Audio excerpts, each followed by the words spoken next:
À tous. Ravi de vous accueillir sur cette nouvelle semaine des développeurs et des développeuses, tout en français. Hein, on a lancé la semaine hier et on se retrouve là pour la deuxième journée dans ce format sympathique où on a quelques personnes ici à Paris et vous êtes nombreux à nous être aussi nous avoir rejoints en ligne. Et puis voilà, vous allez continuer à nous rejoindre. Donc je suis Patrick Lemartret, directeur marketing pour les technologies donc chez Oracle ici en France, voilà, pour vous accompagner donc ce matin. On est ravis effectivement de proposer ce programme parce que voilà, on fait appel à tous les compétents chez Oracle et autour et dans l'écosystème Oracle en français pour faire ces programmes. On est la seule, on va dire, seul pays ou seule région à faire ce programme développeur qui d'habitude est fait en anglais partout. Ici, c'est en français. Donc, je vais laisser les gens en ligne nous rejoindre petit à petit et je vous propose effectivement des choix qui ont été faits avec Oracle University avec lesquels on travaille donc pour offrir donc des formats de formation. Hein, donc voilà, c'est sur un an, c'est gratuit, vous pouvez utiliser ce code-là. Il y a différents modules, on est plutôt sur le data management, on est sur Oracle Cloud Infrastructure, hein, sur OCI. Il y a des modules qui sont certifiants et voilà, n'hésitez pas à en profiter. On a également donc une channel Slack publique. Voilà, c'est un gros intérêt, c'est retrouver toutes les sessions déjà en mode replay.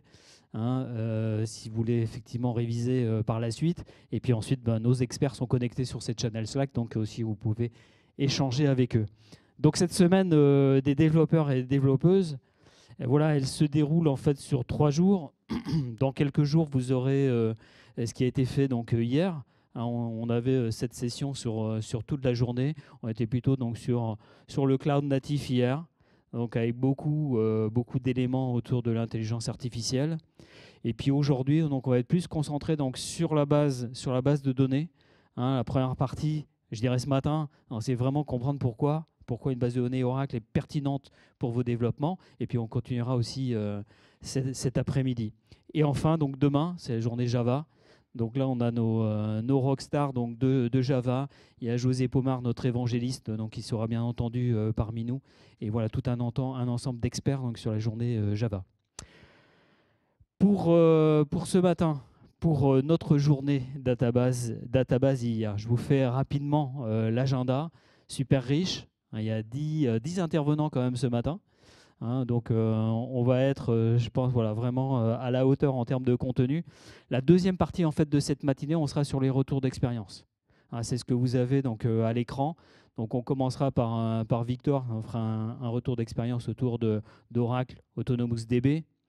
Et puis, on a, comme vous le voyez aussi, des intervenants extérieurs. Donc, je remercie d'avance. Hein, autour, cette fois-ci, de l'environnement, on va dire, de développement low-code, donc Oracle Apex, avec donc l'intervention de Onet Airport Services, voilà, que je remercie, qui sera accompagné par Scorus.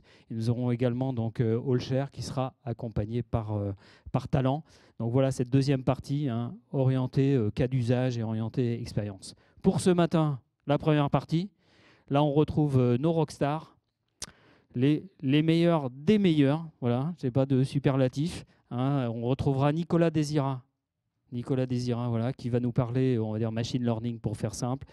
Avec Olivier, on va revenir vraiment sur les nouveautés pointues de la DB23 AI qui concerne donc les développeurs. Virgile a insisté pour parler de JavaScript.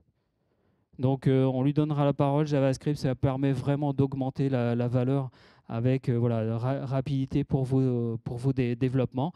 Et je passe tout de suite la parole à Elodie qui va nous rejoindre et qui va nous expliquer pourquoi choisir Oracle pour nos développements.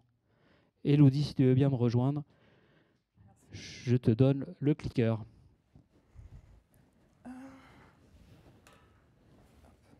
Est-ce que le micro, c'est bon? Ouais. Bon, bonjour à tous et à toutes. Donc moi, c'est Elodie, hein, je suis avant-vente chez Oracle depuis plus de 3 ans. Je suis basée dans le Nord et auparavant, j'étais DBA Oracle en fait. Hein, donc j'intervenais principalement dans le Nord et parfois ailleurs en France. Et là, aujourd'hui, je vais vous parler de la 23AI forcément et vous montrer pourquoi la choisir pour vos développements. Donc la 23i, c'est la prochaine long-term release. Donc la long-term release, clairement, c'est vraiment fait pour la prod.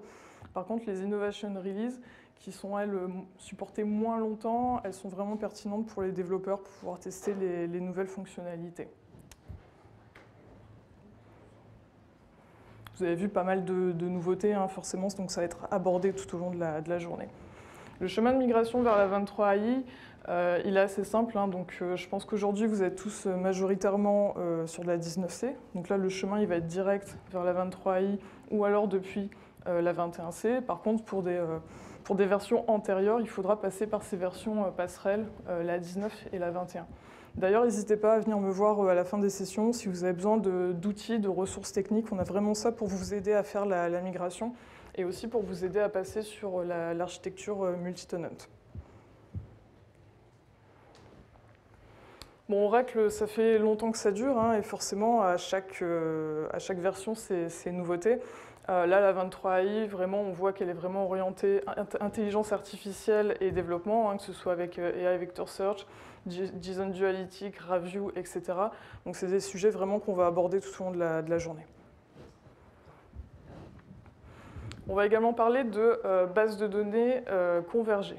Donc, une base de données convergée, c'est quoi? Donc, pour faire le lien, bon, je suis né en 1988. Donc, si vous calculez bien, j'ai 27 ans. Et vous n'allez pas me contrarier. L'idée, c'est quoi? C'est que j'ai connu, comme vous, hein, majoritairement, un monde où, pour correspondre avec quelqu'un, il fallait envoyer des lettres via la poste. On avait parfois une carte dans la voiture ou mieux un GPS. Pour prendre des photos, il fallait un appareil photo, etc. etc. Aujourd'hui, tout a convergé vers nos smartphones. D'où l'idée forcément aujourd'hui de la database convergée. C'est une database qui va prendre nativement en charge tout type de données, donc que ce soit forcément les données relationnelles, JSON, XML, spatial, graph, etc.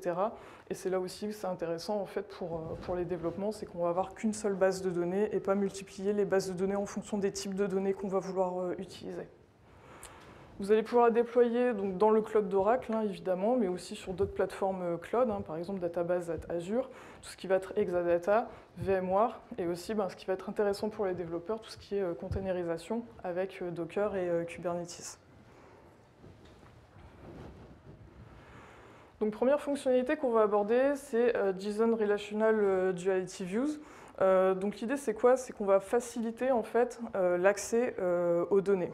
Donc on va avoir des tables, des données, enfin des mêmes données sous forme de tables relationnelles et aussi sous forme de documents JSON en fait. L'avantage c'est la flexibilité parce que quand on va mettre à jour les données dans un format, ça va se répercuter automatiquement dans l'autre format. Vous voyez ici la double flèche, donc on va pouvoir passer d'un modèle relationnel à un modèle JSON et l'intérêt c'est que ça va être beaucoup plus flexible en fait en termes de développement.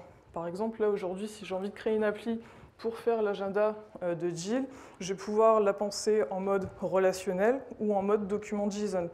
Et peut-être que là, dans mon exemple, ça va peut-être être plus facile, plus pertinent de passer sur du JSON. Donc pour ça, on va créer des duality views. Donc les duality views, en fait, elles vont générer les formats JSON. Donc on va refléter les données sous forme de JSON. Et comment ça se passe? Donc ici, vous avez l'ordre de création. Ça ressemble un peu à du SQL, mais on va plutôt parler de syntaxe GraphQL. Il va être également possible de créer cette vue en JSON. Donc là, ici, pour l'agenda de Jill, j'ai créé la JSON Duality View. Donc cette vue, elle va refléter évidemment les tables en mode relationnel sur lesquelles la vue va se baser. Donc forcément, ces tables, il faut qu'elles existent au préalable, parce que c'est là où vont être stockées les données, et sur laquelle la vue va s'appuyer en fait. Vous voyez ici également les colonnes qui contiennent les valeurs. Donc vraiment dans l'idée, c'est vraiment d'avoir ce mode flexible et plus facile pour les développeurs. Comme ça, vous aurez à la fois les avantages du relationnel et aussi les avantages du JSON en fait. Et forcément, ça va être des développements plus faciles, plus rapides. On va éviter de jongler entre les deux modèles et faire des allers-retours, des conversions manuelles, etc. Deuxième fonctionnalité intéressante, c'est Oracle Graph. Donc déjà, pourquoi Graph en fait? Là, ici, par exemple, j'ai des données au format, des données existantes dans ma base au format relationnel. Mais du coup, si je veux répondre à une question, par exemple, est-ce que F dépend de A? C'est pas là tout de suite évident à répondre en fait. Par contre, avec cette vue-là, là effectivement, je peux répondre. Effectivement, F dépend de A parce que je vois des relations qui ont été créées en fait envers mes données. Donc l'idée de graphe, c'est quoi? C'est d'avoir en fait des entités qui vont être reliées par des liens. Donc on va créer des connexions entre les données. Ces entités, elles vont être modélisées par des sommets ou des nœuds, et elles vont être reliées par ce qu'on appelle des arêtes. Donc vraiment, le but, c'est de découvrir en fait les relations entre les données sans avoir à faire de longues requêtes SQL, de grosses jointures, etc. Parce qu'on va pouvoir utiliser la syntaxe PGQL, qui va être beaucoup plus rapide, plus efficace, non seulement à écrire et à exécuter, parce que ce que vous allez écrire en SQL, en PGQL, ça va être réduit en fait. Donc les use cases, évidemment, tout ce qui va être par exemple réseaux sociaux, recommandations de films sur des plateformes de streaming par exemple, etc. Donc l'avantage aussi, c'est que en fait, la base Oracle, elle devient une base avec des graphes dedans, donc on va pouvoir intégrer facilement les données qui sont déjà présentes et aussi les coïncider en mode graphe. Ça évite en fait de prendre les données, de les exporter vers des bases de données graphes. Donc là, on aura tout de suite en fait dans la base de données. Deux autres fonctionnalités intéressantes, deux autres sujets intéressants qui vont être abordés par mes collègues Virgile et Olivier. C'est tout ce qui va toucher au JavaScript en base de données et également les nouveautés SQL, donc tout ce qui va être syntaxe, tout ce qui va pouvoir être amélioré par rapport au développement. Donc ça, vous verrez ça tout de suite après avec Virgile et Olivier. Une fonctionnalité introduite dans la 23i, c'est Log-Free Reservation. Vous connaissez le principe des verrous en base. Ils ne sont pas là pour nous embêter, ils sont là aussi pour garantir la cohérence des données. Mais des fois, on peut avoir des deadlocks en fait. Si on a beaucoup de transactions qui vont aller en même temps sur les mêmes lignes pour les modifier, ça va créer des deadlocks. Donc c'est embêtant pour le développeur qui est coincé, c'est embêtant pour le DBA qui doit aussi intervenir rapidement pour déverrouiller les situations. Là, l'intérêt, en fait, c'est qu'on va pouvoir limiter ces deadlocks et du coup, les transactions vont pouvoir continuer. Donc, on va réserver des colonnes. Les transactions vont pouvoir continuer. Donc, on va avoir des grosses charges de modification, d'accès sur la base pour les traitements. On va pouvoir limiter ces deadlocks et du coup, forcément, les applis vont être plus performantes et plus rapides. En lien aussi avec les deadlocks, ça va être priority transaction. Donc là, l'idée, en fait, c'est d'avoir des transactions dont on va définir la priorité en base. Donc on va avoir des transactions qui vont être medium, low ou high. Et ça va se définir par un alter session. Donc l'idée, c'est, on va dire, si une transaction de priorité haute essaye d'acquérir un verrou sur une ligne occupée par une transaction de priorité légère, Oracle, en fait, le mécanisme Oracle d'interne, il va faire un rollback, il va annuler la transaction dans un délai imparti. Ce délai, vous le précisez avec le alter system.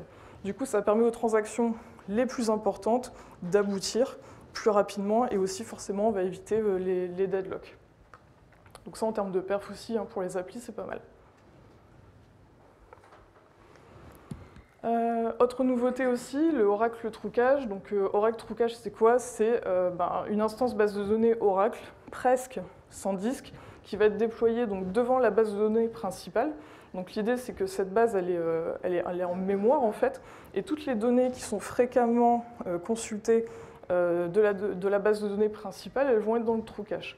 L'intérêt, c'est d'accéder très vite dans le true cache pour avoir le moins de latence possible, parce qu'effectivement, ça va être moins performant d'aller lire souvent les mêmes données sur la base de données principale dans le disque.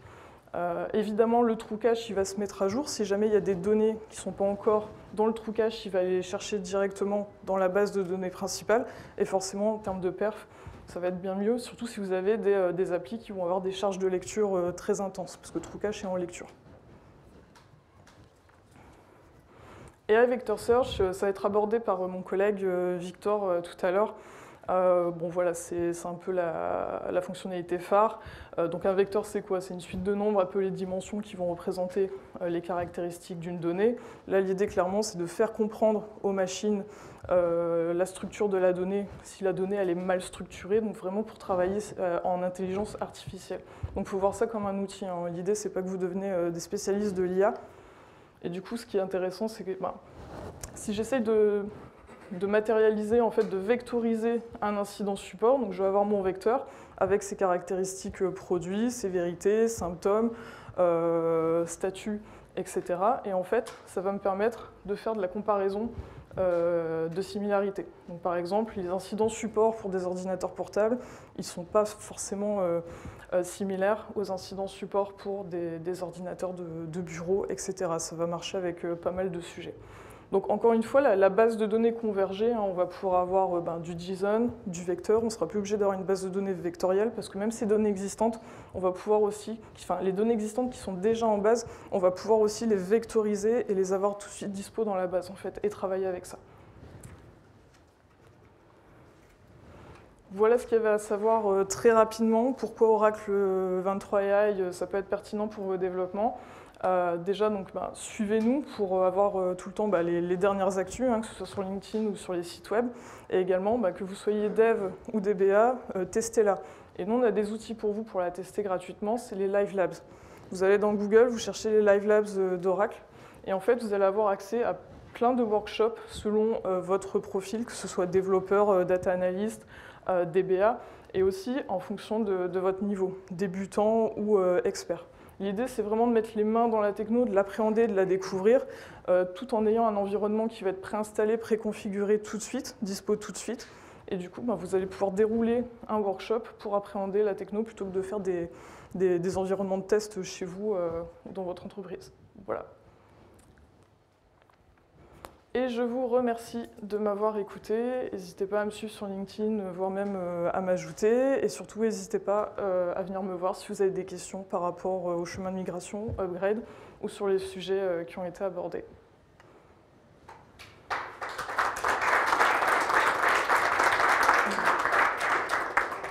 Je vous laisse 15 minutes en compagnie de Virgile. Ne vous attachez pas trop. Merci. Ça va aller vite, ça va aller vite. Bonjour à tous. Donc moi, je suis Virgile Crevon, donc je suis dans les équipes avant-vente Oracle sur Loft Technology, donc la base de données, le middleware et les produits d'intégration. Et j'étais auparavant chez client en tant que database administrator pendant une vingtaine d'années. Voilà, donc je connais le monde du terrain comme vous. Alors, moi, aujourd'hui, j'ai la charge de vous présenter la partie JavaScript. Alors, j'ai voulu vous faire juste un petit rappel sur la base de données convergée. Vous allez l'entendre plusieurs fois aujourd'hui. Mais la base de données convergée, ce n'est pas un rôle de composition. La base de données Oracle, elle a réellement un ensemble de fonctionnalités qui permettent d'accéder à différents data models à partir d'une seule et unique interface. Donc, à partir du SQL, du REST et, dans certains cas, de GraphQL, vous allez accéder à un ensemble de data models. Donc, data model, donc le graph, le XML, le JSON, le spatial, etc. Donc, chacun de ces data models est accompagné d'un langage d'interrogation. Pas tous, parce que pour le spatial, il n'y a pas de langage particulier, c'est des fonctions SQL. Mais, par exemple, pour interroger des données de type XML, vous avez un langage qui s'appelle le XQuery. Donc vous allez pouvoir faire des interrogations de fragments XML intégrés en SQL à partir du XQuery.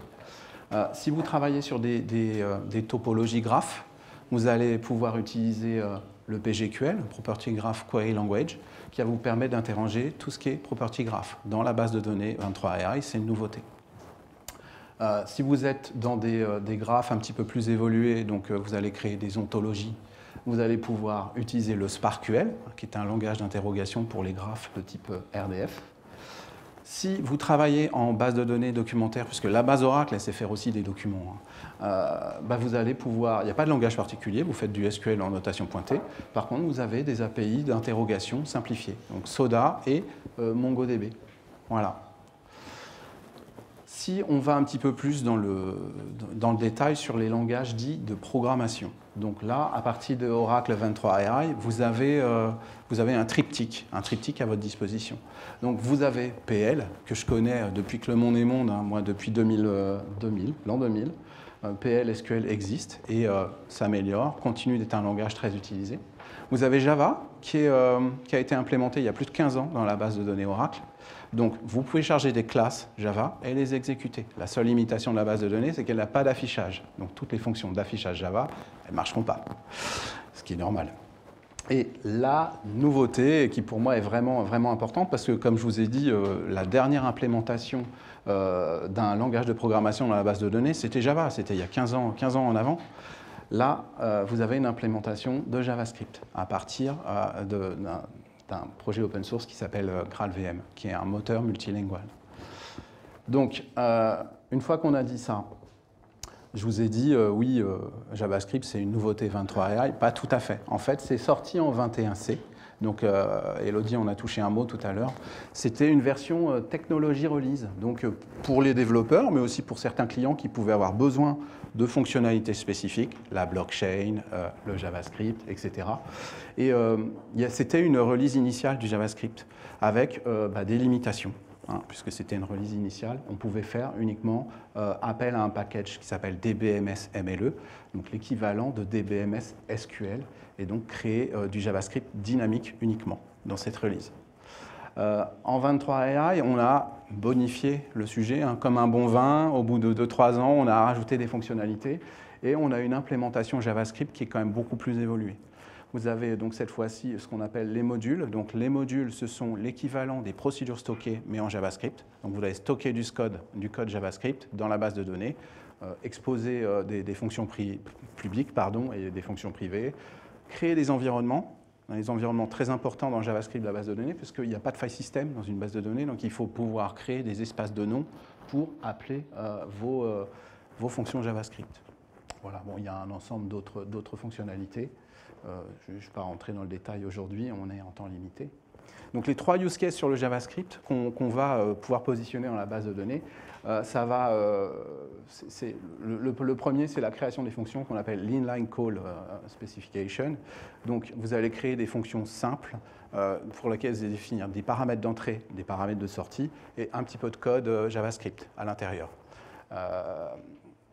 C'est intéressant si vous avez une approche, entre guillemets, one-shot, unitaire, et vous voulez faire une implémentation JavaScript assez rapide dans votre base de données. La deuxième implémentation, elle est plus évoluée, elle va être beaucoup plus proche du PL SQL que vous connaissez, puisque vous allez stocker du code dans la base de données, donc vous pourrez aller le relire, ce code, dans une vue, je crois que c'est DBA source, et à vérifier. Et vous allez pouvoir donc faire des appels à d'autres modules, faire d'appels à d'autres fonctions, et tout ça avec la notion de public et privé. Avoir des fonctions privées que vous n'allez pas exposer, fonctions publiques que vous allez exporter. On parle d'un export en JavaScript. Donc là, quelque chose de beaucoup plus évolué. Et puis évidemment, le dernier cas, c'est l'héritage de la 21C, c'est l'exécution dynamique de JavaScript. Donc dans certains cas d'usage, vous avez besoin de générer le code JavaScript à la volée avant de l'exécuter. Et donc dans ce cas-là, vous allez faire appel à DBMS MLE. Donc MLE. Alors je ne l'ai pas dit, je le dis très rapidement, le GraalVM, donc le moteur multilingual, il supporte aujourd'hui plusieurs types de langages. L'implémentation qui est faite dans la base de données aujourd'hui, c'est uniquement du JavaScript. Je ne suis pas dans le secret des dieux, mais peut-être que sur les prochaines releases d'Oracle, on aura peut-être des implémentations de Python et d'autres types de langages. Voilà, il faut se réserver un petit peu des nouveautés pour les prochaines releases d'Oracle. Je crois qu'il y a pas mal de gens qui demandent le Python dans la base de données, donc c'est assez sympa. Alors comment vous allez travailler avec le JavaScript dans la base de données? Vous allez travailler simplement avec quatre étapes. La première chose, c'est que vous allez évidemment rester dans le security model d'Oracle pour pouvoir faire du JavaScript dans la base de données. Il va falloir se granter un privilège, pour travailler sur le JavaScript. Donc c'est le grand execute en JavaScript. Et ensuite, le droit de créer des procédures stockées, des modules, etc. Donc tout ça, le security model n'a pas changé. Ensuite, vous allez créer l'application. Créer l'application, c'est définir vos fonctions métiers en JavaScript ou en PL qui appellent du JavaScript.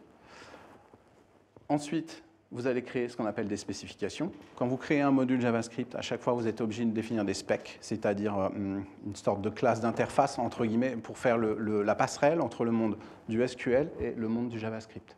parce que tout ça, ça peut s'appeler, mais il faut se donner les bonnes variables, se donner les bons contextes, et donc il faut les définir. Voilà. Et ensuite, dans la quatrième étape, vous allez tout simplement exécuter votre code JavaScript au sein de la base de données. Donc, comme à mon habitude, j'ai fait une petite démo de 7 minutes pour vous montrer comment on va créer du JavaScript dans la base de données, tout simplement.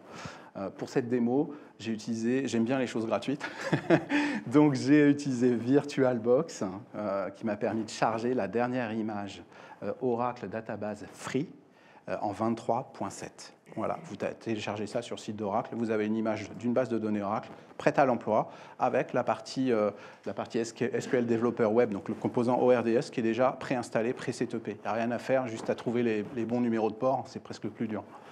Voilà. Donc si la régie veut bien lancer la démo. Voilà. Donc sur la démo, donc, je vais démarrer simplement. Hein. On est dans Moba Externe, on va se connecter à notre base de données sous un compte administrateur. On va vérifier qu'on est en 23, puisque ça ne marche pas en 19, c'est une nouveauté 23. Donc on vérifie voilà, avec Select étoile from $, version. On va vérifier aussi que le moteur multilingual il est activé, donc c'est du paramétrage de fichier d'init, donc c'est activé, on va pouvoir exécuter du code. Ensuite, on va se créer un compte, Virgile JavaScript dans mon cas. On va lui donner les grands nécessaires, notamment le grand execute en JavaScript. Voilà. À partir de là, on va se créer une directory d'accès, puisque je vais télécharger dans la démo des bibliothèques de la communauté pour les charger dans la base de données. Donc je vais créer une directory, je vais uploader dans cette directory une bibliothèque de la communauté, et ensuite je vais créer un module dans la base en faisant pointer la référence sur le disque en disant c'est cette librairie je veux que tu charges dans la base de données. Donc voilà, là je fais l'activation de ORDS pour pouvoir travailler sur la deuxième partie de la démo en mode SQL Developer Web. C'est obligatoire d'activer le schéma en mode ORDS. Donc j'ai pris la librairie Validator, qui est une bibliothèque pour faire du contrôle de chaîne. Donc vérifier des emails, vérifier des cartes de crédit, tout ça. J'ai une petite erreur, il faut bien prendre le fichier ESM, la version ECMA des scripts JavaScript, parce que sinon ça ne marche pas. Donc important de bien prendre la version, là c'est compatible ECMA 2023. Je récupère avec un curl le fichier, hein, qui est minifié, que j'ai récupéré d'un CDN, que j'étais JS Deliver. Je fais la best practice, hein, je donne sa version parce que sinon c'est toujours un peu compliqué, il faut aller relire. Voilà, à partir de là, je vais charger dans la base de données la bibliothèque de fonctions open source. Donc je vais faire pointer, référencer le fichier sur le disque et puis ensuite je vais vérifier que c'est chargé dans la base de données. C'est tout simple, il n'y a pas de magie. Hein. Voilà, c'est du JavaScript, très bien. Bon, une fois que j'ai fait ça, je vais créer des spécifications. Je vais créer des fonctions qui vont référencer le module pour vérifier des emails. Et puis, je ne sais plus quelle est ma deuxième fonction, vérifier un uppercase ou lowercase. Vous auriez pu le faire en PLSQL, mais il se trouve que là, bon, c'est pour la démo. Hein. Voilà, donc j'ai créé les spécifications. Donc, spécification, paramètres d'entrée, paramètres de sortie, référence au module, ou alors votre propre code JavaScript inline. Hein, c'est facile. Je vérifie que ça fonctionne. Voilà. Voilà. Donc ça, c'est super. Voilà. Sur la deuxième partie de la démo, on va travailler sur les environnements et sur les interfaces graphiques. Donc je vais passer en mode SQL Developer Web. Et donc voilà, c'est l'interface. Je me connecte avec mon logon Oracle et je vais utiliser donc la partie SQL Developer Web et le JavaScript Worksheet qui n'existe pas sur SQL Developer aujourd'hui. Donc si vous voulez vraiment travailler sérieusement sur le JavaScript avec la base de données, c'est mieux de passer par la partie SQL Developer Web pour cette partie-là. Donc, alors, il faut une bonne vue.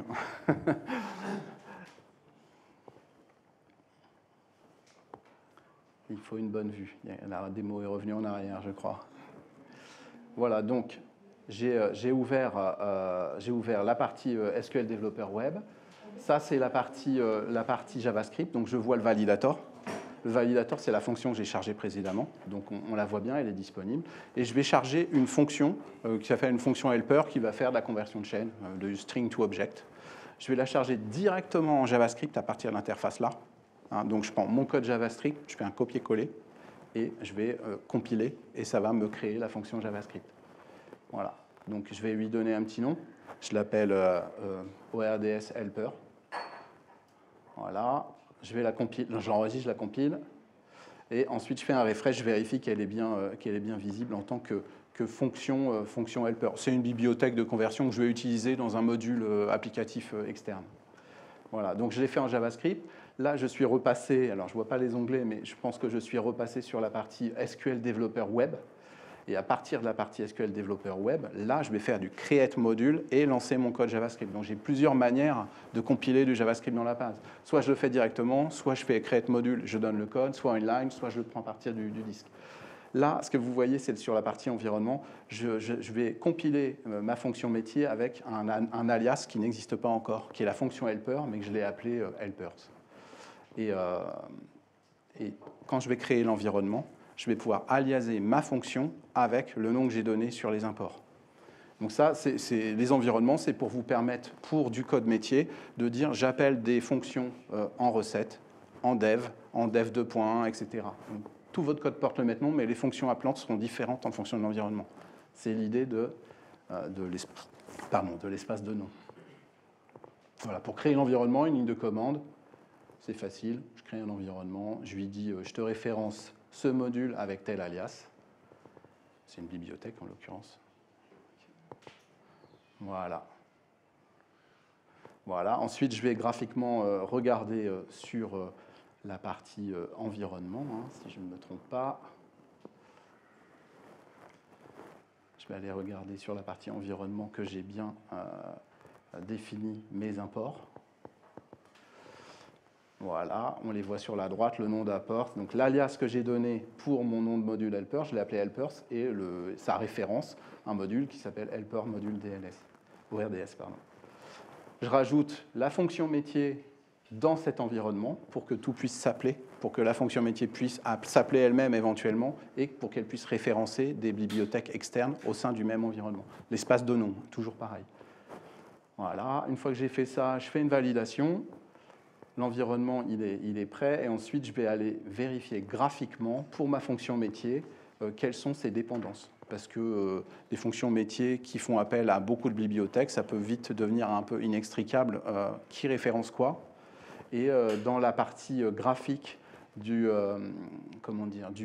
worksheet JavaScript, j'ai possibilité de voir le diagramme des dépendances de mes fonctions métiers en JavaScript. Voilà, c'est ce que vous voyez à cet endroit-là. Bon, là, il n'y a qu'un appel à une fonction, mais si vous en aviez des dizaines, ce serait quand même plus simple de vérifier si je suis en recette numéro 3, est-ce que j'appelle bien la bonne bibliothèque. Voilà. Donc, OK. Donc ça, c'était pour la démo. Donc, on va passer au slide suivant. Je ne veux pas passer. Voilà, pardon.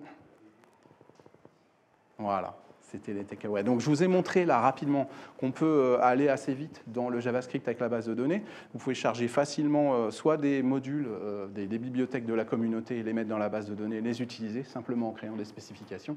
C'est vraiment facile à faire et ça se fait en 2 minutes. Vous pouvez rejouer la démo et en 5 minutes, vous pourrez faire du JavaScript dans la base de données. L'intérêt du JavaScript dans la base de données, c'est que les données ne se déplacent pas. Vous êtes toujours en server-side développement. Donc, pas besoin d'aller sortir des téraoctets de données pour exécuter des fonctions de vérification de chaîne. Vous allez utiliser la puissance de la base de données Oracle où résident vos données pour exécuter vos fonctions JavaScript. Donc, très intéressant. Et on parle d'un first-class citizen dans la base de données parce que tout simplement, c'est très intégré et vous pouvez très facilement appeler des fonctions JavaScript directement en SQL. Le JavaScript, c'est un bon ami d'Apex. Donc peut-être que mes collègues qui font des Rex Apex vous en parleront, mais avec JavaScript, vous avez possibilité d'étendre énormément le champ des possibles sur vos développements low-code. Il y a un exemple sur du QR code dont on a discuté avec quelqu'un dans l'assistance tout à l'heure, mais c'est très très sympa et ça étend le champ des possibles sur le développement. Voilà. Donc, écoutez, je vous remercie de votre écoute. Je vais vous laisser avec mon collègue Olivier Simbaluria qui va vous parler des fonctions SQL qui permettent de rendre le travail plus facile, plus simple au quotidien pour les développeurs. Voilà.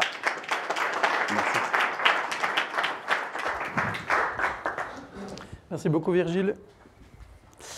Donc, effectivement, moi je vais vous présenter des nouvelles fonctionnalités de la DB23i qui sont orientées pour les développeurs, mais pas que, puisque dans l'assistance, il y a beaucoup de développeurs, mais il y a aussi des DBA. Je vais juste commencer rapidement par me présenter. Donc, moi, je suis Olivier Simbaloria, je suis architecte client donc, chez Oracle depuis maintenant presque 4 ans. Et donc, voilà, l'idée, c'est de vous présenter ces nouvelles fonctionnalités. Alors, avant d'aller sur ces nouvelles fonctionnalités, juste un message que je voulais vous faire passer. La base de données 23i, c'est une base de données convergée. Alors, pourquoi on l'appelle base de données convergée? J'ai essayé de prendre 2 mots-clés qui me paraissaient bien représenter la base de données. C'était complète. Alors, pourquoi complète dans un premier temps? Parce que c'est une base de données sur laquelle on va pouvoir stocker l'ensemble des data types modernes ou même historiques qu'on pourrait avoir besoin de stocker. Je m'explique, on peut bien évidemment stocker de la donnée relationnelle classique, hein, du numérique, du string, ce genre de choses. On va pouvoir aussi du coup stocker de la donnée non structurée comme du JSON, on va pouvoir stocker du XML. Voilà, on peut vraiment stocker tout type de données au sein de la base de données. Et sur ces données, on va pouvoir l'utiliser cette donnée donc, avec l'ensemble des workloads les plus courants qu'on connaît, hein, que ce soit de l'OLTP, que ce soit de l'analytics, que ce soit du graph. Et bien, tout ça, on va pouvoir l'utiliser sur cette donnée, quel que soit le type de donnée. Et ça, c'est très important. Et bien sûr, tout ça, quel que soit le modèle de développement, qu'on soit sur un modèle de développement plutôt moderne, orienté microservices, ou qu'on soit sur un modèle de développement plutôt classique avec un frontal applicatif et une base de données, bah, tout ça, on va pouvoir travailler sur cette base de données Oracle convergée. Et puis, bien sûr, bah, si on veut aller un petit peu plus loin, on a l'Autonomous Database qui est sur OCI, sur le cloud. Et donc, cette base de données, le gros avantage pour vous, les développeurs, et même pour les DBA, bah, c'est qu'elle est totalement managée. Donc, c'est aussi beaucoup de choses à faire en moins et à vraiment se concentrer et se focaliser sur ce dont on a vraiment besoin. Historiquement, on a eu de la donnée relationnelle. Ensuite, cette donnée relationnelle, le gros challenge, c'était de gérer la consistance de cette donnée. Ensuite, on a eu de la donnée non structurée qui est arrivée, la donnée JSON, hein, les bases de données JSON. Et là, le challenge, il était plus focalisé sur les développeurs. Et donc, comment je vais simplifier la gestion de la donnée pour les développeurs, avoir moins de gestion de données à faire. Et ensuite, on a eu de la donnée type graph. Donc, cette donnée type graph, l'objectif, c'était surtout de gérer et de faciliter la connexion entre les données. C'est ce qu'Elodie nous a un peu présenté dans la première présentation. Et plus récemment, on a des données de type vecteur qui arrivent, donc les bases de données de type vecteur, qui vont, elles, faciliter l'utilisation des données d'entreprise pour des workloads type intelligence artificielle.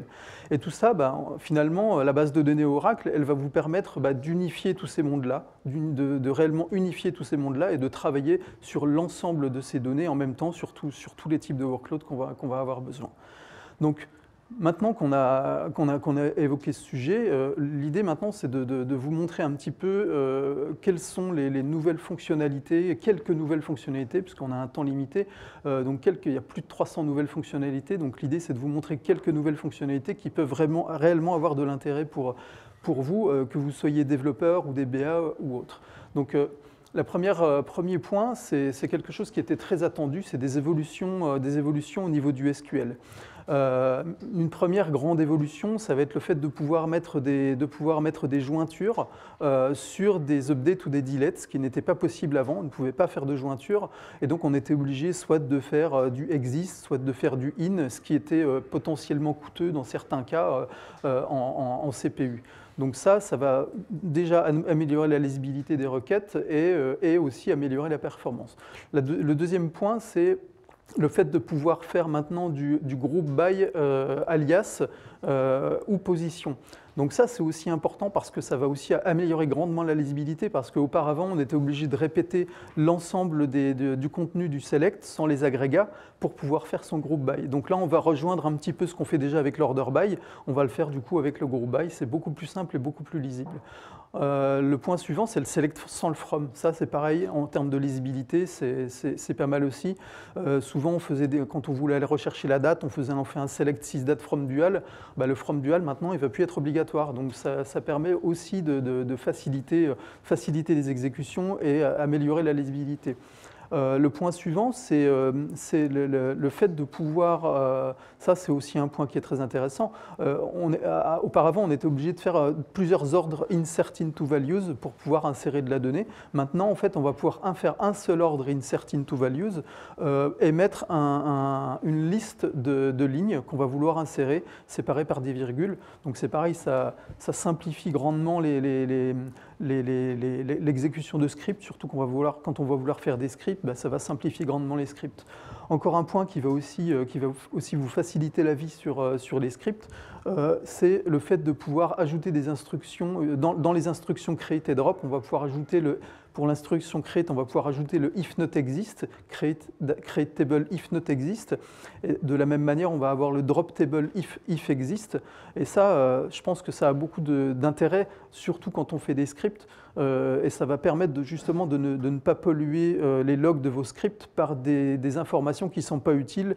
Typiquement, quand je fais un drop table et que la table n'existe pas, j'ai une erreur. Je n'ai pas besoin d'avoir cette erreur-là, elle ne m'intéresse pas cette erreur-là. Donc finalement, on va avoir moins d'erreurs dans les logs et ça va être beaucoup plus lisible et beaucoup plus simple. Le dernier point, c'est le floral sale sur les dates. Donc auparavant, on ne pouvait pas faire ça, il fallait le faire manuellement. Donc maintenant, on va pouvoir avoir une date directement, arrondir les dates, que ce soit inférieur ou supérieur, sur un 6 dates. Ça, auparavant, ce n'était pas possible non plus. Donc voilà, c'est des améliorations au niveau du SQL. Je pense qu'elles étaient attendues, c'est important. Ensuite, j'ai voulu vous montrer quelques améliorations au niveau de la définition de la donnée. C'est un point qui est aussi important sur la 23AI. C'est beaucoup d'améliorations à ce niveau-là sur la 23AI. La première fonctionnalité, c'est les annotations. Les annotations, on va le voir, ça va apporter de la métadonnée, vraiment de la métadata au niveau des objets de base de données. Et on va voir un petit peu à quoi ça peut servir au niveau applicatif, parce que c'est ça qui est important, c'est comment je l'utilise dans mon application. Ensuite, on va voir les use case domain. Les use case domain, c'est aussi appelé SQL domain. Donc, ça vient finalement étendre l'objet type pour ajouter des fonctionnalités complémentaires. On va le voir. Donc, la première, c'est les annotations. Donc, l'annotation, c'est une paire clé-valeur qui va nous permettre de mettre de l'information finalement sur un objet ou sur une composante d'un objet. Si je prends par exemple la création d'une table, dans la création de cette table, je vais pouvoir mettre une annotation sur cette table déjà, au niveau de la table, je vais mettre une annotation qui va par exemple être un nom commun de la table, qui va par exemple être aussi une version. Et au niveau des colonnes, je vais pouvoir aussi ajouter des annotations. Finalement, ça va venir compléter un peu les commentaires qu'on avait aussi avant. Et donc, cette information-là, mais on est plus en format metadata. Donc, cette information-là, on va pouvoir s'en servir finalement au niveau de l'application. C'est ça vraiment tout l'intérêt de l'histoire, c'est de pouvoir s'en servir au niveau de l'application. Par exemple, sur un cas, si j'ai de la donnée sensible, je vais pouvoir mettre une annotation donnée sensible sur les colonnes de données sensibles de toutes mes tables, ce qui va me permettre au niveau applicatif de masquer le champ pour certains utilisateurs qui n'ont pas le droit de voir cette donnée sensible. C'est un exemple, il y a beaucoup d'exemples possibles, mais vraiment il y a une forte interaction avec l'application, c'est ça qu'il faut retenir. Et donc ça, on va pouvoir le faire sur des tables, bien sûr, sur des vues matérialisées, des colonnes, des index, bref, tout un tas d'objets. Donc voilà. Le point suivant, c'est les data use case domain. Donc data use case domain, comme je vous l'ai dit, ça vient finalement étendre les types que vous connaissez déjà, mais ça vient les étendre comment ? On va pouvoir ajouter des informations complémentaires comme les contraintes de vérification. On va le voir juste après, il y a un exemple, les contraintes de vérification, un format spécifique lors de l'affichage de la donnée. Quand on va afficher la donnée, par exemple, si j'ai des adresses email et que je veux afficher uniquement les adresses email mais en format lowercase, en fait, je vais lui dire simplement le display, c'est toujours en lowercase. Et donc là, ça sera beaucoup plus simple à gérer. Et je peux aussi gérer l'ordre de tri, si je veux avoir un ordre de tri spécifique. Et donc, ce data use case domain, je vais l'appliquer à une colonne quand je vais créer ma table, par exemple. Il va être appliqué à une colonne quand je vais créer ma table. Et toutes ces informations qui sont ici, elles vont aussi être directement héritées de ce use case domain au niveau de la table. Donc si je prends pour exemple, si je crée un domaine email, par exemple, il va être de type varchar230. Par exemple, je vais pouvoir lui appliquer un default on null comme je le ferais sur une colonne classique, mais aussi je vais pouvoir lui ajouter des contraintes. Et donc la contrainte par exemple ici, ça va être une contrainte de validation d'adresse email. Je vais le faire ici par une expression régulière, et donc je vais valider que ce que j'insère, c'est bien une expression régulière, et c'est bien une adresse email. Et donc lors de l'insertion, quand j'insère une donnée qui n'est pas une adresse email, j'aurai une erreur qui correspondra à cette contrainte-là, violation de contrainte. Donc ça, c'est aussi très intéressant, ça permet d'avoir vraiment un point unique de définition de la donnée, pouvoir définir vos types de données, et qu'elles soient, finalement, c'est tout un tas de codes et de gestion de contraintes que vous n'aurez pas à gérer au niveau de l'application, qui seront gérés au niveau au plus proche de la donnée.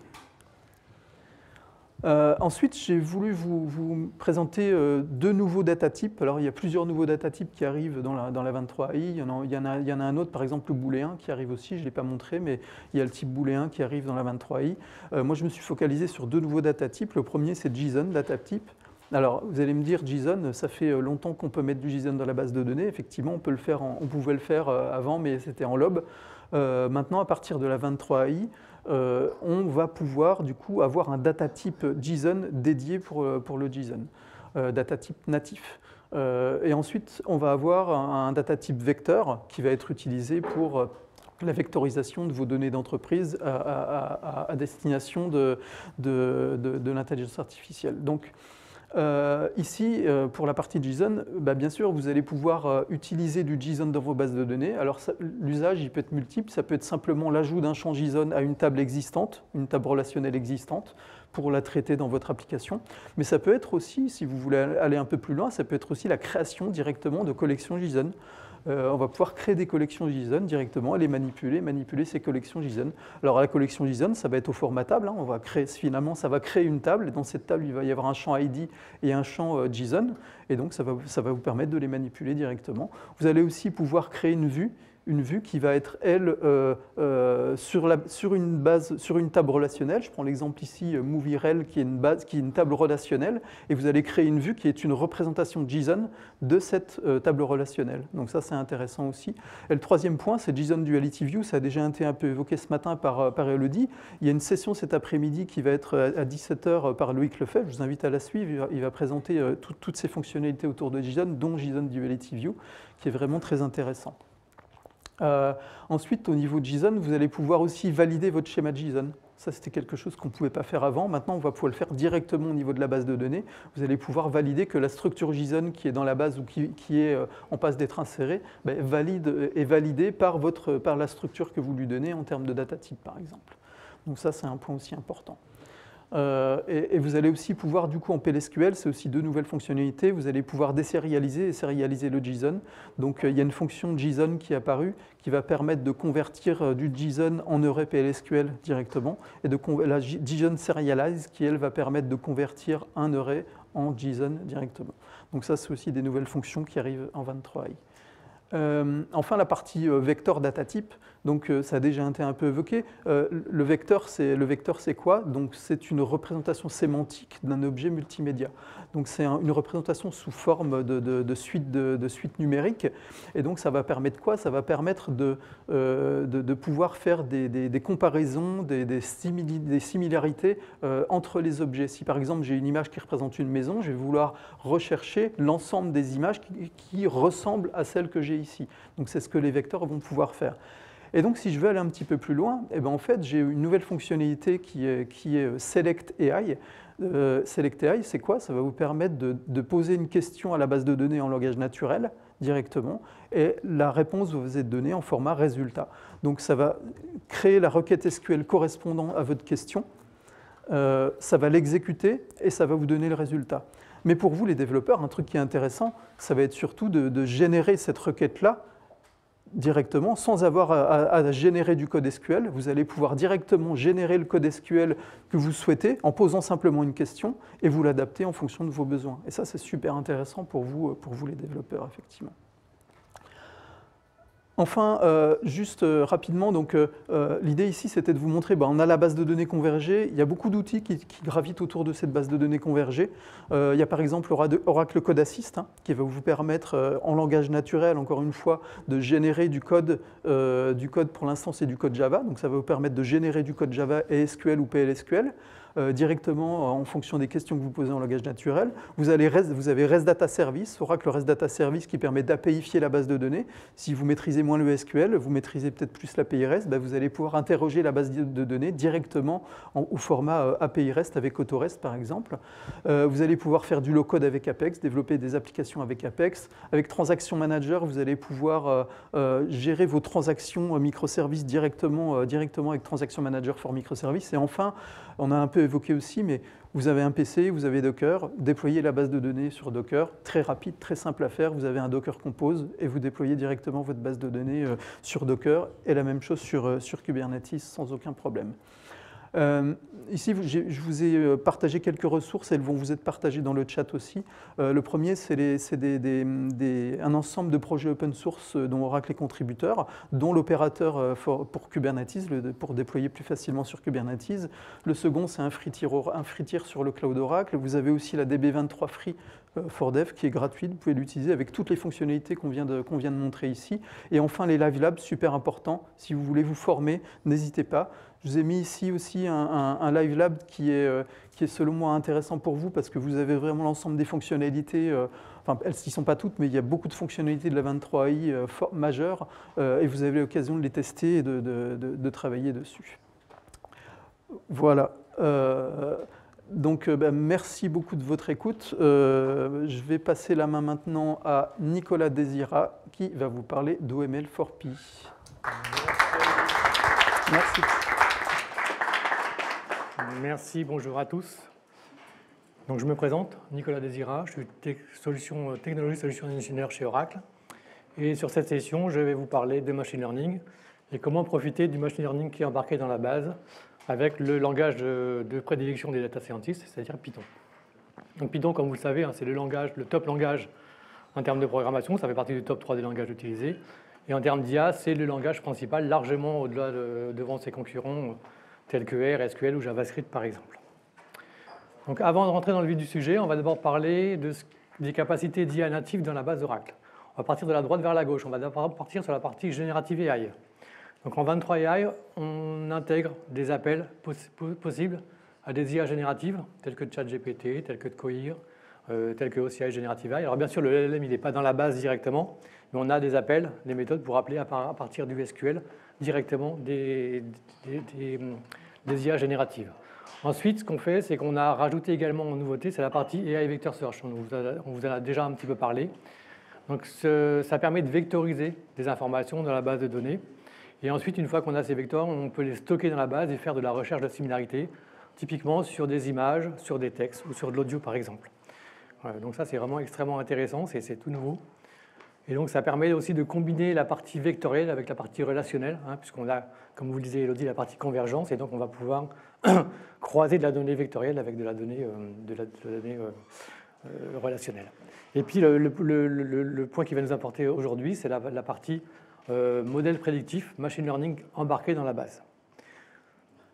Donc ça fait plus de 20 ans qu'on fait du machine learning embarqué dans la base. Donc c'est une ancienne option qui s'appelait Advanced Analytics, qu'on a renommée en 2019 en Oracle Machine Learning, et qui est maintenant plus une option qui est complètement incluse dans les moteurs, donc que vous pouvez utiliser, que vous soyez en free, que vous ayez en Enterprise Edition, en Standard Edition, c'est inclus. Donc dès lors que vous avez une base et que vous utilisez de l'Oracle, vous pouvez utiliser l'Oracle Machine Learning qui est dans la base. Donc on fournit plus de 30 algorithmes de machine learning dans la base, et à chaque release, on rajoute des nouveaux algorithmes pour enrichir la fonctionnalité, sachant que ce sont des algorithmes standards que vous pouvez retrouver dans d'autres packages Python, par exemple, genre scikit-learn ou PyTorch. Donc ce sont ces algorithmes qu'on intègre dans la base. L'intérêt, bien sûr, d'Oracle Machine Learning, c'est que tout se passe sur la base. Donc, on va éliminer toute la partie coûteuse de récupération de la donnée qui peut être peu sécurisée et peu performante. Donc ça, c'est le gros avantage. Donc ce qu'on fait, c'est qu'on pousse en fait les algorithmes vers les données et pas l'inverse. Pour utiliser ce machine learning Oracle, on a plusieurs langages. Nativement, bien sûr, le SQL, mais on a rajouté le R et le Python également. Alors le Python, traditionnellement, quand on travaille avec une base de données, il va falloir, quand on fait du machine learning, il va falloir récupérer la source de données, potentiellement la créer des fichiers plats, travailler dessus, peut-être faire des allers-retours avec la base. Et donc tout ça, ça a quelques problématiques, évidemment des problématiques de latence d'accès, des problématiques également de changement de paradigme, de langage Python, langage SQL, etc. Pas forcément facile à gérer. les limitations au niveau du poste utilisateur, hein, potentiellement pour limitation de mémoire, limitation de CPU, etc. Également, la partie sauvegarde de données, la partie gouvernance de la donnée, puisque évidemment vous allez exporter de la donnée, il va falloir la gérer, peut-être la sécuriser, donc ce n'est pas non plus très simple à gérer. Et puis aussi la partie notamment mise en production, par exemple, comment on va gérer les modèles, la mise en production, le cycle de vie d'un modèle. Et donc OML PORPI, hein, l'idée c'est de permettre aux utilisateurs de Python de profiter de Oracle Machine Learning embarqué dans la base. Voilà. Donc avec OML PORPI, vous allez depuis votre poste utilisateur, donc dans votre environnement de travail, pouvoir piloter la gestion des données, l'entraînement et la création des modèles sans avoir besoin de récupérer la donnée localement. Donc tout ça dans un environnement, dans un langage que vous connaissez, que vous maîtrisez. Ça, c'est vraiment le gros intérêt de OML PORPI. Donc là, vous avez quelques fonctionnalités, on va les voir, on va les détailler une par une avec quelques démos, sachant que donc, OML PORPI c'est disponible, comme je vous le disais, sur toutes les éditions, et peu importe le mode de déploiement, que ce soit dans le cloud ou que ce soit en premise, vous avez la possibilité d'utiliser OML PORPI, et également, vous pouvez l'utiliser dans Oracle Autonomous Database. Donc pour la partie démo, je mets simplement le setup, hein, c'est ce que vous aurez sûrement dans votre entreprise. Un poste client, un serveur de base de données bien sûr. Il faut là la version 23, alors ça peut aussi marcher en version 21, mais vous n'aurez pas forcément, ou 19, vous n'aurez pas forcément exactement toutes les mêmes fonctionnalités. À partir de la 23, il faut avoir donc un poste client avec un instant client 23, du Python, quelques packages supplémentaires, mais il y a rien de, c'est assez trivial, l'installation est relativement simple. J'ai mis le lien d'ailleurs en dessous pour montrer comment on installe. Et côté base, sur la base, le Python est déjà packagé, quelques scripts à passer, mais vraiment rien de très complexe pour pouvoir démarrer la fonctionnalité. Alors la première fonctionnalité que je voulais mettre en avant, c'est la partie couche de transparence. C'est ce qui fait toute la valeur d'OML PORPI. Hein, l'idée, c'est qu'en fait, on va travailler avec des objets proxy, c'est-à-dire qu'on va faire une référence à une table, mais on ne va jamais rapatrier la donnée. Et ensuite, sur cette table, on va avoir le package OML, qui est le package Machine Learning, Oracle. On va avoir des codes Python qu'on va exécuter sur cette référence de table. Et en fait, ce qu'on va faire, c'est que de manière transparente, on va transcoder le code Python en langage SQL qu'on va exécuter côté base de données. Ce qui fait qu'on n'a jamais d'aller-retour de données. C'est simplement le SQL qu'on va pousser sur la base. C'est ça qui fait que c'est un peu la secret sauce de OML PORPI. C'est ce qui permet justement d'éviter les allers-retours de données entre le serveur et le client. Donc la première démo, pour la régie s'il vous plaît. Donc là, j'ai utilisé un notebook Jupyter pour faire les démos. Donc là, je vais me connecter. Donc le package OML fournit bien sûr une classe de connexion standard. Et ensuite, je vais faire une référence sur une table qui est dans une base. Et donc cette table, c'est une base de Customer Insurance LTV. Donc on va essayer de prédire le degré de risque d'un client. Donc là, je fais simplement un affichage de la table et je vous montre que la table, effectivement, elle est bien dans la base. C'est une table standard. Donc là, jamais on ramène les données dans la base. Et donc, je vais pouvoir ensuite, après, sur mon poste Jupyter, donc je vais splitter les données. Donc, en machine learning, en général, on a un jeu d'entraînement et un jeu de test. Hein. Donc, on split le jeu de données en deux. Donc, c'est en gros 80-20 en général. Donc là, je le fais. Donc, c'est pareil, il n'y a aucun aller-retour. Hein. Les commandes se feront directement sur la base. Une fois que j'ai fait ça, en fait, je vais déclarer que je vais essayer de prédire la colonne LTV bin. Donc le premier jeu, je vais la supprimer. Le deuxième, évidemment, je vais le tester par rapport à cette colonne-là. Normal, hein, rien d'extraordinaire. Ensuite, je vais déclarer quel est le modèle d'algorithme que je vais utiliser pour créer le modèle. Donc là, c'est de la classification, le support vector machine. Donc j'ai pris le premier modèle qui existait, hein, c'est juste pour vous montrer. Et ensuite, je vais exécuter ce modèle et ça va me renvoyer simplement en fait, le résultat du modèle qui a été créé avec ses scores, etc. C'est de la qualité du modèle. Donc on a toutes les informations et je vais vous montrer qu'en base, vous allez voir qu'une fois qu'on a créé ça, on va avoir des tables qui apparaissent, qui sont en fait les tables qui sont liées au modèle que je viens de créer. Une fois que j'ai ça, on va pouvoir, par exemple, avec Python, voir si ce qu'on a prédit ou le modèle est correct en termes de capacité. Donc là, on voit qu'effectivement, il n'est pas extraordinaire. Il y a pas mal d'erreurs. Hein, donc le premier modèle n'était pas forcément, au premier algorithme n'était pas forcément le plus adapté. Je n'ai pas un niveau de probabilité qui est énorme. Et on va voir que quand on score le modèle globalement, il est à, je crois, 0,85. Donc ce n'est pas exceptionnel pour un modèle de machine learning. Donc voilà, ça c'était le premier qu'on a créé. Donc vous voyez voir que dans la base, effectivement, on a des tables qui sont liées maintenant au modèle que je viens de créer.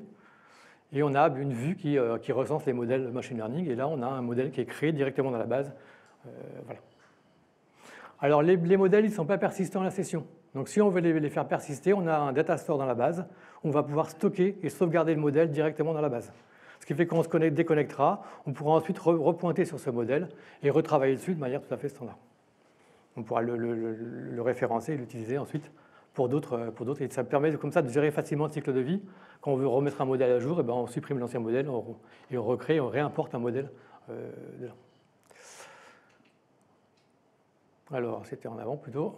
Deuxième point que je voulais vous montrer, c'est la partie exécution embarquée. Donc le package OML embarque pas mal de choses, mais il y a peut-être des fonctionnalités qui ne sont pas prévues, des algorithmes qui ne sont pas là ou des fonctions que vous voulez faire en plus. Et donc on va pouvoir surcharger ce modèle avec du code Python qui est embarqué dans la base. Donc on va pouvoir utiliser les packages standards qui sont dans la base pour créer des fonctions et les exécuter sur la base, sur les tables qu'on aura référencées. Donc pareil, démo, s'il vous plaît, à la régie, merci. C'est la deuxième pour le coup. Voilà, merci. Donc pareil, on se connecte sur la base.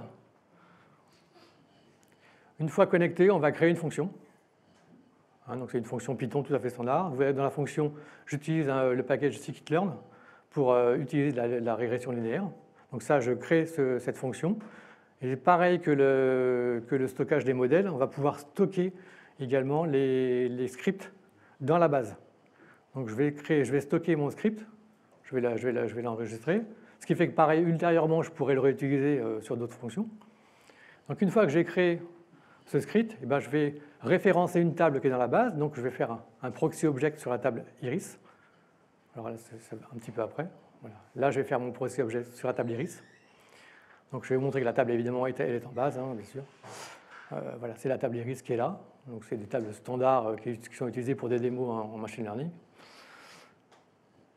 Et donc, une fois que j'ai cette table, je vais pouvoir appliquer avec une procédure OML. Donc, je vais appliquer la fonction que je viens de créer sur la table que je viens de référencer. C'est pareil, tout se passe en base, exactement de la même manière que tout à l'heure. Et donc là, ça va me renvoyer un modèle de régression linéaire sur cette table. Voilà, ça c'est le deuxième exemple que je voulais vous montrer. Troisième point que je voulais mettre en évidence, c'est la partie AutoML. Donc ça, c'est extrêmement intéressant. C'est comment on va pouvoir automatiser le processus de découverte du meilleur algorithme, des colonnes les plus prédictives et des meilleurs paramètres de modèle. Parce que vous avez vu sur le premier exemple que j'ai fait, je n'ai pas été très pertinent sur le modèle que l'algorithme que j'ai choisi. Et pour être pertinent, il faudrait que je réitère manuellement sur différents algorithmes avec différents paramètres, etc. Donc c'est une tâche qui est extrêmement lente. Et donc avec AutoML, on va pouvoir déclarer des processus qui vont balayer finalement, qui vont rechercher l'ensemble des algorithmes, par exemple de classification, sur le même jeu de données, pour trouver celui qui aura le meilleur score et qui sera le plus prédictif par rapport aux données que je veux prédire. Donc démo, pareil.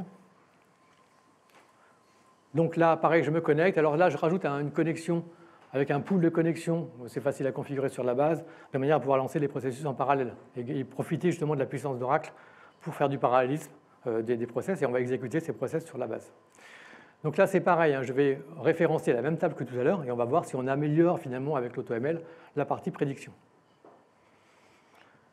Donc une fois que j'ai fait ça, je vais déclarer pareil les jeux de données. Donc je vais splitter ce jeu de données en deux, un 80-20, comme je vous l'ai dit, le jeu d'entraînement, le jeu de test pour vérifier que le modèle est pertinent. Une fois que j'ai fait ça, je vais déclarer mon AutoML sur la classification. Donc comme ça, je vais utiliser tous les algorithmes de classification pour essayer de trouver le meilleur modèle. Une fois que j'ai fait ça, je vais l'exécuter. Donc vous allez voir qu'effectivement, je vais vous montrer, on travaille bien sur la base. J'ai un peu raccourci le temps, mais vous voyez qu'il y a bien des processus sur la base qui démarrent et qui s'exécutent. C'est bien la base qui est en train de travailler et ce n'est pas mon poste client qui le fait. Une fois que c'est fini, le select OML, en fait, il va me renvoyer le meilleur modèle qui a été choisi, qui a été trouvé. Donc c'est un modèle de neural network, toujours la même colonne qu'on essaie de prédire. Et donc là, vous allez voir que je vais refaire les mêmes commandes que tout à l'heure. Et là, on a un modèle qui est bien supérieur à ce qu'on avait tout à l'heure, parce que là, on n'a pas d'erreur en fait, entre la colonne d'origine et ce qui va être prédit. Donc, ça veut dire que finalement, on a réussi à trouver un modèle bien plus performant, bien plus efficace, sans avoir d'opération manuelle. C'est-à-dire que même moi qui suis non data scientist, je peux très bien utiliser le machine learning et trouver des modèles qui soient pertinents. Donc vous voyez, on a un score qui est de 1 quasiment pour l'ensemble de la probabilité, et le score global il est à 0, quasiment 0,98, donc on a vraiment un modèle très performant. Donc voilà le troisième point que je voulais vous montrer. Et dernière chose, c'est nouveau en 2.0 et notamment en 2.1, c'est la compatibilité avec ONNX. Donc, ONNX, hein, si vous ne le savez pas, c'est un format d'échange standard de modèles de machine learning déjà entraînés. Et on peut les utiliser ensuite avec un runtime ONNX. Ça tombe bien parce que dans la base 23AI, on a un runtime ONNX. Et donc, du coup, on va pouvoir utiliser ces modèles qu'on va récupérer, qu'on va pouvoir charger dans la base et qu'on va pouvoir exécuter directement. Ce qui fait que ça évite toute la problématique d'entraînement des modèles, le temps qu'on va prendre à les faire. Et donc là, on peut utiliser des modèles qui sont déjà préconfigurés. Donc c'est très bien pour la classification, la régression, et également pour la partie embedding, la vectorisation. Comme vous savez, on vectorise des données dans la base maintenant, et on va pouvoir le faire directement dans Oracle avec des modèles d'embedding qu'on aura chargés depuis des modèles ONNX.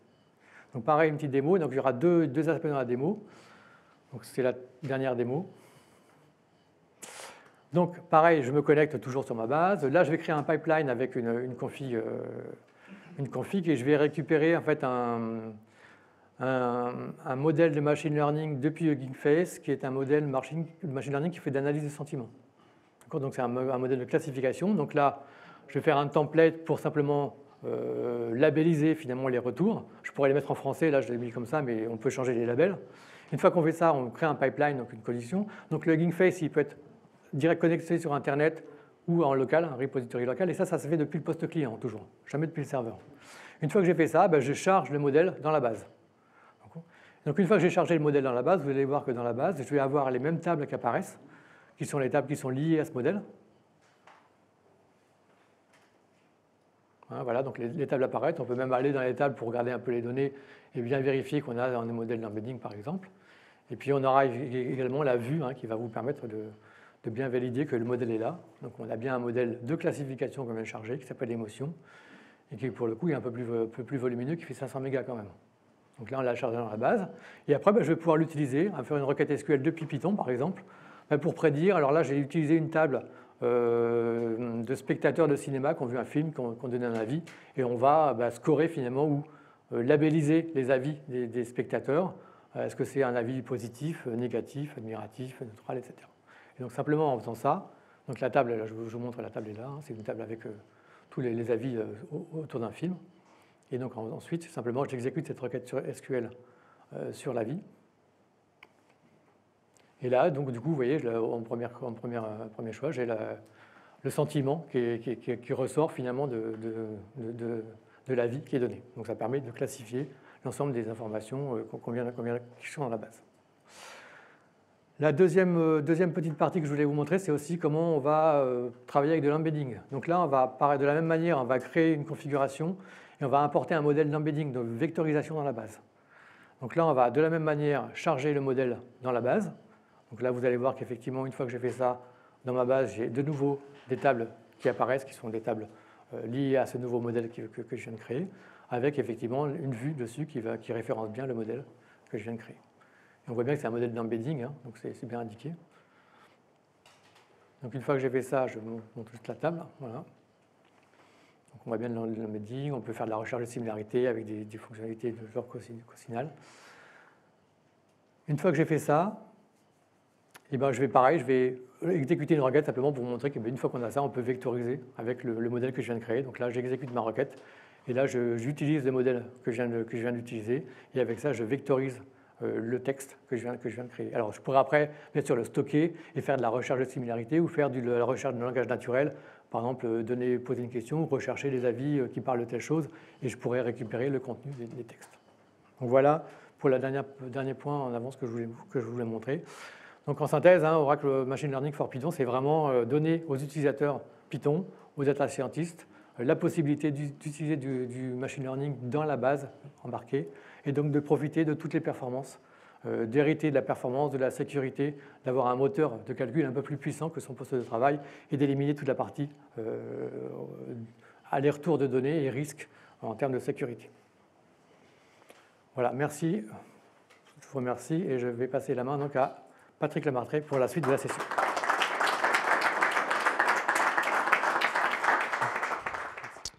Super, merci Nicolas, et merci à tous nos intervenants de cette première partie. Comme je l'avais annoncé tout à l'heure, on va faire une deuxième partie qui est plutôt sur le retour d'expérience. Voilà. Alors, il y a beaucoup de gens qui nous ont rejoints. Il y en a qui sont partis, il y en a qui nous ont rejoints. Donc, juste, je fais un petit rappel sur les formations Oracle University hein, voilà, qui sont à votre disposition. Donc, surtout pour ceux qui sont en ligne, n'hésitez pas à scanner et à en profiter. Hein, ça peut vous amener à des certifications. Et puis, c'est valable sur un an. Puis, la chaîne Slack publique qui permet d'accéder au replay notamment. Voilà, donc on va passer à cette deuxième partie avec impatience. Voilà. Des retours d'expérience bien précis. Ça, c'était le programme de ce matin. Et sur ces retours d'expérience, donc on va avoir des intervenants extérieurs. Donc on va, sur autour de Oracle Apex, accueillir tout à l'heure donc Honnête Airport Services, voilà, qui est accompagné par Scorus, et puis Allshare qui sera accompagné par Talent. Et tout de suite, je vais passer la parole pour un retour d'expérience autour d'Autonomous Database à Victor. Victor, c'est à toi.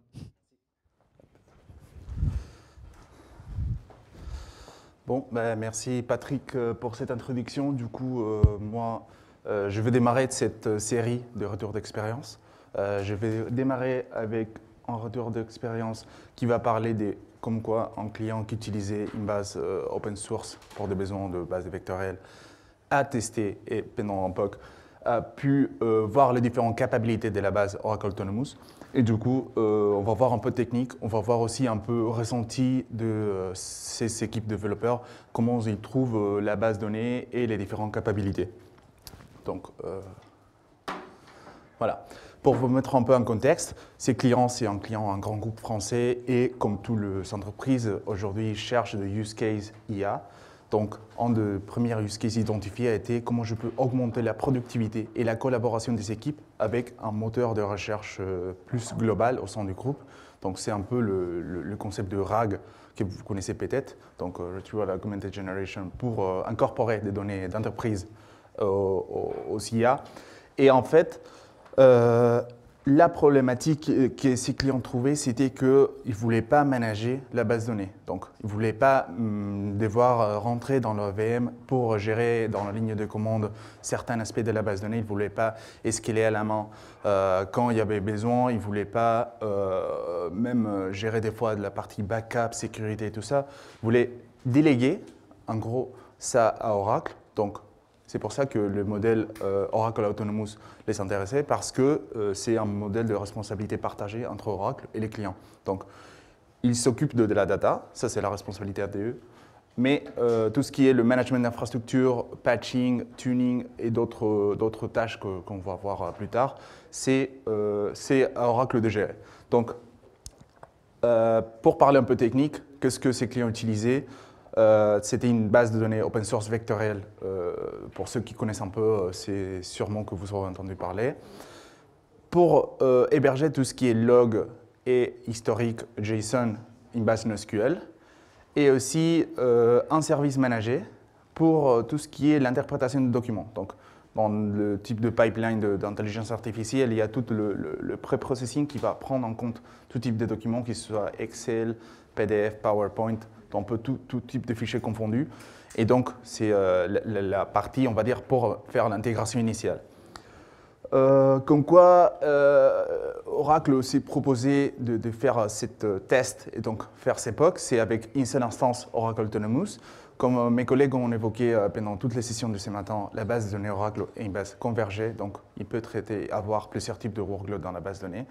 Du coup, les capacités qu'on a utilisées de la base de données pour répondre à ces trois besoins, on va dire, ou ces trois types d'éléments d'architecture, c'est Vector Search, bien sûr, en la version 23 pour la DB vectorielle en soi. Tout ce qui est le stockage des données JSON, donc pour ce qui va être dans d'autres tables, pour répondre aux besoins d'héberger des logs et aussi le requêter. Et une capacité dont on n'a pas parlé, c'est Oracle Text. Et en fait, ça, c'est quelque chose qui est dans la base depuis peut-être 20 ans à peu près. C'est comme le machine learning, en fait. C'est le but de Oracle Text, c'était de requêter du texte d'une façon exacte. Mais on peut utiliser ça aussi pour faire du parsing. Et donc, en fait, faire la gestion des documents et du coup, faire ça et les fournir derrière aux LLM. Donc ensuite, je veux juste faire un rappel pour ceux qui ne connaissent pas Autonomous Database. Autonomous Database, c'est la base de données Oracle, tout simplement, c'est le même produit, mais on incorpore encore plus de fonctionnalités. Comme je disais, c'est un modèle de responsabilité partagée, donc on donne plus de responsabilités à Oracle, ce qui va faire que toute l'infrastructure est automatisée, donc il n'y a plus besoin de gérer l'AVM de la base de données. Il y a certaines tâches de la base de données aussi qui sont automatisées, donc tout ce qui va être des fois, quand on parle de mettre à jour des index, faire du tuning, même des fois faire des analyses concernant les droits de certains utilisateurs. Et puis la dernière, c'est l'automatisation du data center. Et en fait, tout ça, c'est lié au cloud. Donc le fait d'être une base hébergée dans le cloud fait que il y a plein de tâches que normalement c'était les opérateurs de data center qui faisaient chez nos clients. Bah, c'est les opérations Oracle qui les font. Du coup, ce ne sont pas des chiffres clés, mais plus de pièces de retour qu'on a eu de ces équipes de développeurs. En fait, la première, c'est que l'adoption, c'était quelque chose qu'ils avaient un peu peur au début parce qu'ils pensaient, bon, la base Oracle, c'est du SQL classique, on ne sait pas si on va pouvoir intégrer ça dans notre application. Bon, en fait, c'était très facile. On a travaillé avec eux, mais en fait, c'était l'équipe qui lidait tout l'époque. On était juste là pour répondre aux questions s'il y avait. Mais du coup, cette intégration a été faite en 2 semaines, tout simplement, parce qu'il y a des librairies qui sont déjà natives dans Python. Donc, je parle du package Python OracleDB qui permet d'utiliser et d'intégrer le base de données Oracle avec les applications développées sur Python. Et du coup, c'est ça qui a permis le fait d'intégrer très facilement dans leur application existante. Donc, ça, plus déjà aussi les supports pour certaines fonctionnalités vectorielles dans le package librairie LangChain, ce qui a fait que l'équipe est allée même regarder un peu sous les capots comment ces fonctions LangChain fonctionnaient derrière. Et du coup, ils ont même créé ses propres fonctions à eux, optimisées, et à la fin, ils ont créé une classe pour faire appel à toutes les fonctions de la base de données Oracle derrière. Tout ce qui concerne l'autonomie, bon, c'est la base Autonomous, comme j'évoquais. Ça permet de lâcher quelques tâches de côté et le donner à Oracle pour qu'il les fasse. Donc tout ce qui va être maintenance de l'infrastructure et aussi le tuning de la base de données. L'intégration, c'est un point très important parce que ces clients est présent chez Azure. Donc ils avaient besoin d'une base de données Oracle dans Azure. Et c'est pour ça que l'offre Autonomous Azure répond à ces besoins, parce que ça s'intègre nativement dans le réseau Azure. Et en fait, c'est juste une ressource qu'ils peuvent provisionner depuis la console Azure. Donc, ils n'ont pas besoin d'aller faire des interconnexions, ouvrir de certains ports, etc. Tout ça, c'est intégré dans le réseau Azure, donc sécurisé aussi. Performance. Je ne sais pas si je mentionnais, mais une des problématiques aussi que ces clients avaient, c'était que vu que c'était installé sur un cluster Kubernetes, ils avaient dimensionné et du coup alloué le nombre de puissance et de nœuds pour l'utilisation au pic. Mais en fait, une des capacités de la base Autonomous, c'est l'auto-scaling, ce qui va faire qu'on peut aller jusqu'à 3 fois la puissance de ce qui a été donné on va dire de baseline. Donc en fait, si besoin, s'il y a beaucoup de requêtes, s'il y a beaucoup de concurrents users, bah, ce sera l'autoscaling qui prendra en place et du coup, on augmentera le nombre de CPU alloués. Finalement, quelque chose qu'on ne pense pas souvent, c'est toutes les aspects sécurité, donc backup et aussi la possibilité de restaurer très rapidement avec un faible RTO, RPO. On ne pense pas beaucoup à ça, mais c'est quelque chose de très important parce que le jour où ça arrive, l'effet que Autonomous fait par défaut une backup par jour permet de récupérer très rapidement la donnée. Juste pour faire du coup un focus sur quelques chiffres, ça c'est adapté à l'use case que ces clients voulaient tester. C'est pour mettre un peu en lumière de tests qu'on a réalisés ensemble, c'est base de données tournée sur une installation à 8 TB CPU avec des données cibles au cas d'usage. Donc on a utilisé des données qui allaient être donc, données d'entreprise. Pour ceux qui sont un peu plus et qui connaissent un peu plus de use case vectoriel, on a utilisé un modèle d'embedding d'OpenAI, du coup pour le 2K le même, avec 1536 dimensions. On a utilisé différents index.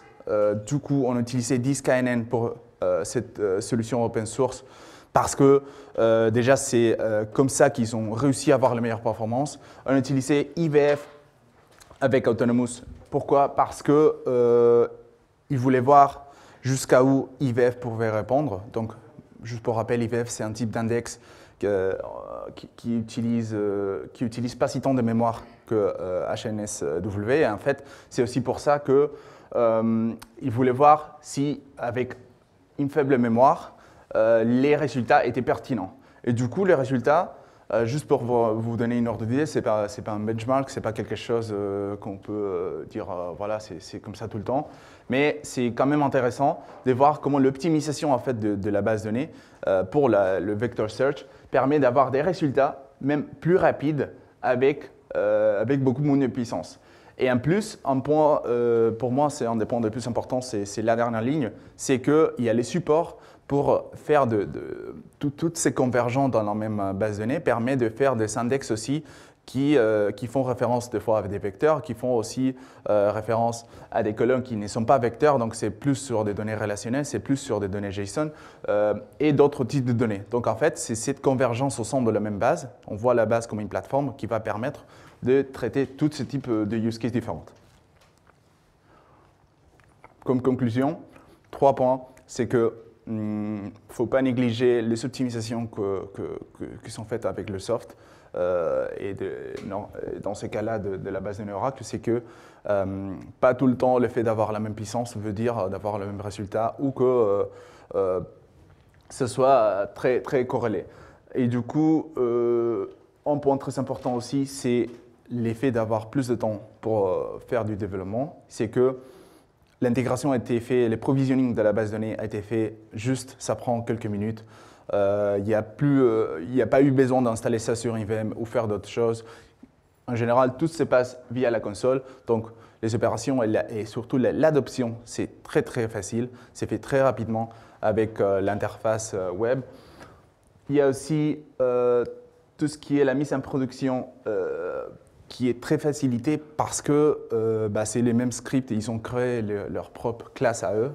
Du coup, c'est juste changer la chaîne de connexion à la base de données, ce qui sera la base de données de production, mais le reste des choses sont exactement les mêmes. Ils ont créé leurs propres fonctions optimisées, ils font du SQL derrière, à la fin, ils ont appris à adopter le SQL pour comprendre le mode de fonctionnement de ces fonctions vectorielles. Et c'est pour ça que, à la fin, ce que je veux dire, c'est que le travail est déjà fait. Donc, c'est presque comme si c'était en production. Et voilà, on attend qu'ils s'adoptent ça. Et puis, j'espère que la prochaine fois, eux, ils pourront venir témoigner aussi sur place pour que vous puissiez poser vos questions. Donc voilà, c'est tout pour moi. Je vais passer la main à Abel qui va